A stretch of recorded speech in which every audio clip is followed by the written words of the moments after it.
पूरी धरती का 71% पानी और 29% स्थल भाग है और इतने में ही हम इंसान बस्ती बसाकर अपनी जिंदगी गुजार रहे हैं। हमारा समंदर इतना विशाल है जिसके आगे हमारी कल्पना भी हार जाती है।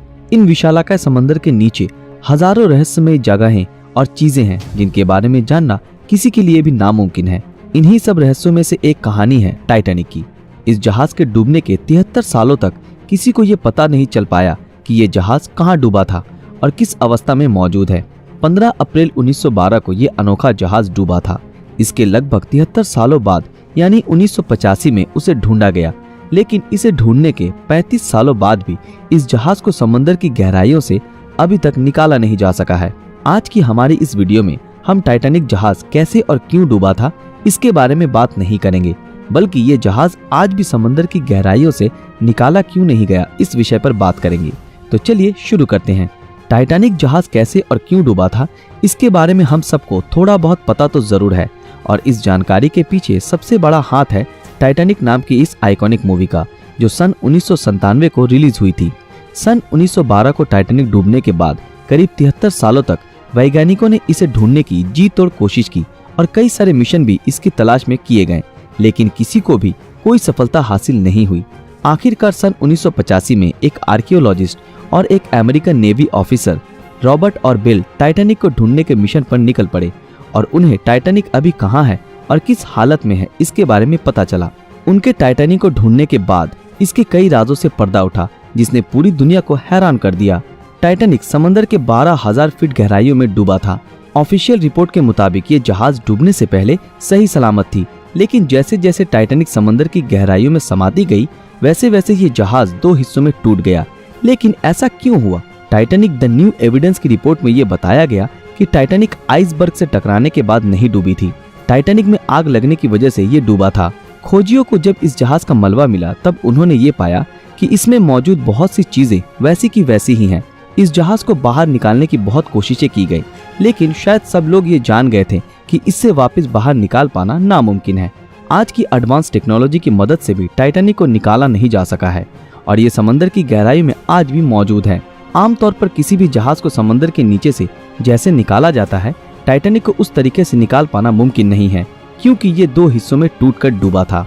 लेकिन हाईटेक सबमरीन और पावरफुल मैग्नेटिक सिस्टम की मदद से शायद उसे निकालने की कोशिश की जा सके, पर इन कामों में बहुत सारी मुश्किलों का सामना करना पड़ेगा, जिसमें सबसे पहला है टाइटैनिक का वजन, जो करीब 1.43 लाख टन है, जो बहुत ही ज्यादा है। और इसके बाद आता है पानी का दबाव, जो जहाज के वजन को और भी कई गुना बढ़ा देता है। टाइटैनिक जिस जगह डूबी थी उस जगह की गहराई बहुत ज्यादा है और उस जगह से मात्र 1 स्क्वायर फीट की किसी भी चीज को सतह तक लाने के लिए करीब 392 किलो न्यूटन फोर्स की जरूरत पड़ेगी।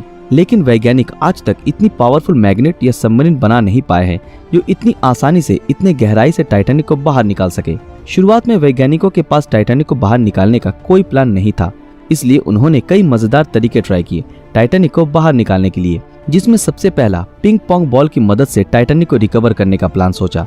जी हाँ दोस्तों, आपने बिल्कुल सही सुना, पिंग पोंग बॉल। वैज्ञानिकों ने ये तरकीब लगाई कि वो डूबे टाइटैनिक जहाज में पिंग पोंग बॉल भर देंगे ताकि ये बॉल ऊपर की तरफ दबाव डाले और ऐसे करके सबमरीन या फिर बड़े मैग्नेट की मदद से जहाज को बाहर निकालना मुमकिन हो। लेकिन तब वैज्ञानिकों के दिमाग में ये बात नहीं आई कि ये पिंग पोंग बॉल समंदर की गहराइयों तक जाते ही पानी के दबाव से फट जाएंगे। तब वैज्ञानिकों ने बड़े बड़े बलून्स की मदद से इस काम को अंजाम देने की परिकल्पना की। उन्होंने ये सोचा कि अगर हजारों लाखों बलून्स में हीलियम गैस भरकर इन बलून्स को जहाज से बांध दिया जाए तब ये बलून्स ऊपर की तरफ दबाव डालेंगे और ऐसे करके टाइटैनिक को निकाला जा सकेगा। लेकिन तब वैज्ञानिकों ने ये नहीं सोचा कि इतने गहरे पानी में इन बलून्स में हीलियम गैस कैसे भरी जाएगी, और ये भी एक फ्लॉप आइडिया था। आखिरकार वैज्ञानिकों ने ये तरकीब लगाई कि बर्फ की डेंसिटी पानी की तुलना में कम होती है और जिसलिए बर्फ पानी में तैरता है। उन्होंने ये सोचा कि टाइटैनिक जिस जगह पर मौजूद है, अगर किसी भी तरह उस जगह के पानी को बर्फ में तब्दील कर दिया जाए तो ऐसे करने से जहाज पानी के ऊपर तक आ जाएगा। इस तरकीब को बताया अमेरिका के एक इंजीनियर जॉन पियरे ने। उन्होंने अपनी रिसर्च में ये बताया कि इसमें अधिक मात्रा में लिक्विड नाइट्रोजन की जरूरत पड़ेगी और ये आइडिया बहुत ही कमाल का था।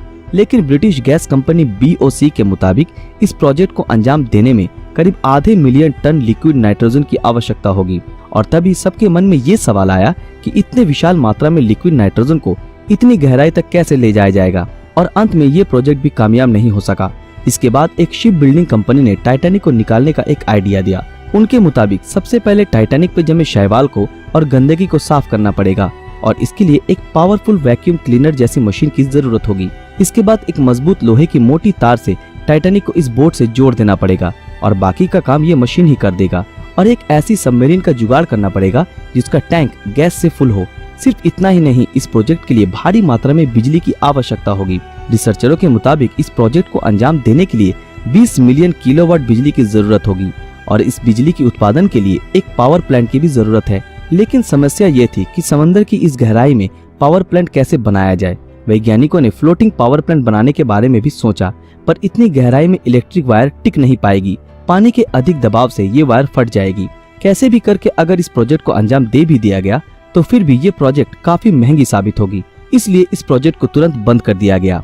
बहुत सी बड़ी बड़ी कंपनियों ने इस प्रोजेक्ट को अंजाम देना चाहा, पर इसमें इतना खर्च है कि इसके बारे में नहीं सोचना ही बेहतर है, क्योंकि टाइटैनिक को बाहर निकालने में जितना खर्च है उस पैसे की रिकवरी करना नामुमकिन के बराबर है। इसी कारणवश इस प्रोजेक्ट को कोई भी अंजाम नहीं देना चाहता। अगर कोई कंपनी इसे निकालकर म्यूजियम में रख भी दे तो भी इसमें किए गए खर्च को रिकवर करने में 100 साल से भी ज्यादा का समय लग जाएगा। हालांकि इस अनोखे जहाज से लोगों की इमोशंस जुड़ी है, लेकिन फिर भी कोई कंपनी इतना बड़ा रिस्क लेना नहीं चाहती। वैज्ञानिकों के मुताबिक बैक्टीरियाओं ने इसके मलबे को खोखला कर दिया है और आने वाले कुछ सालों में ये बैक्टीरिया टाइटैनिक को पूरी तरह तहस नहस कर देंगे। सिर्फ इतना ही नहीं, टाइटैनिक बहुत से सामुद्रिक मछलियों का घर बन चुका है। इसलिए यूनेस्को ने साल 2001 में टाइटैनिक को under water cultural heritage protected site declare कर दिया है। कहा जाता है कि इस जहाज को निकालने में जितना खर्चा होगा उतने पैसे में दूसरी और भी बेहतर जहाज खरीदी जा सकती है और कोई भी कंपनी ऐसी बेवकूफी करना नहीं चाहेगी। वैसे तो इस जहाज को कभी समंदर की गहराइयों से बाहर नहीं निकाला जा सकता और अगर ये जहाज ऐसे समंदर में आने वाले दिनों में भी टिकी रही तो हमारी आने वाली नस्ल भी इसकी रहस्यमयी गाथाओं को जान पाएगी। दोस्तों, आज के लिए बस इतना ही।